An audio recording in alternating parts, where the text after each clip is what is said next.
వారితో మాట్లాడదాం. ముందుగా సత్యమూర్తి గారు నమస్తే అండి. నమస్తే. మీ విశ్లేషణ ఏంటి ఇద్దరి రాజీనామాలు, ప్రత్యేకించి విజయసాయి రెడ్డిది అంటే మామూలుగా పొలిటికల్ యాంగిల్లో ఇప్పుడు అందరూ మాట్లాడారు. పొలిటికల్ యాంగిల్ ఇందులో కొంచెం తక్కువ ఉన్నట్టుగా నాకైతే అనిపిస్తున్నది.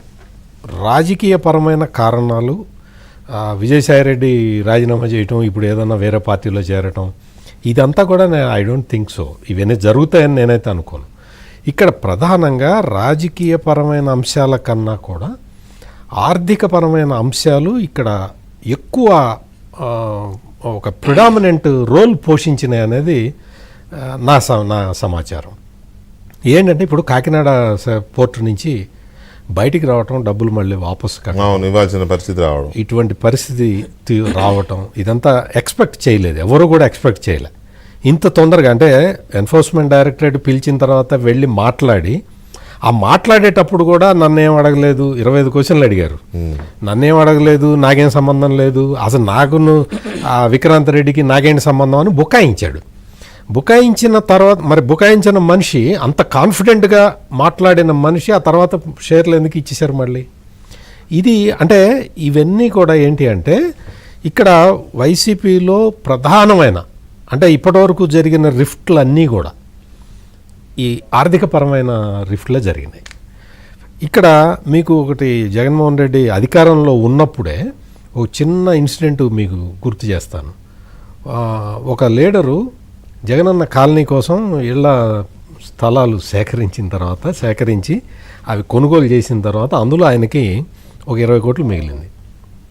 ఆ విషయం తర్వాత తెలిసి పిలిచి, అప్పుడు మంత్రిగా ఉన్నాడు ఆయన, ఆ తర్వాత పిలిచి అందులో డబ్బులు కట్టించుకున్న తర్వాత ఆయన పంపించారు.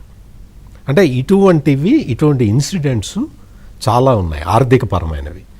ఇప్పుడు నా అనుమానం ఏంటంటే, అంటే ఇది నా అనుమానం మాత్రమే, దీనికి ఆధారాలు ఎక్కడ ఉన్నాయి చూపించండి అంటే నేను చూపించలేను.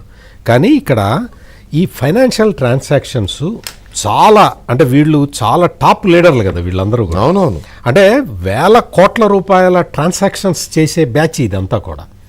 ఈ వేల కోట్ల రూపాయల ట్రాన్సాక్షన్స్లో అక్కడ ఇందాక మనం అనుకున్నట్టు అంతఃపురంలో ఏదైనా ఒక చిన్న తేడా వచ్చినా కానీ లెక్కలు అడుగుతారు.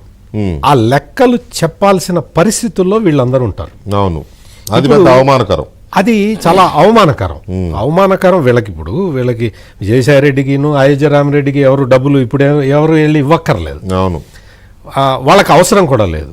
కానీ వాళ్ళు వెళ్ళి లెక్క చెప్పాలి వేరే వాళ్ళ దగ్గర అంటే, ఆ లెక్క చెప్పే దగ్గర ఇక్కడ వాళ్ళు కూడా కొంచెం ఒక రకంగా ఫీల్ అవుతారు.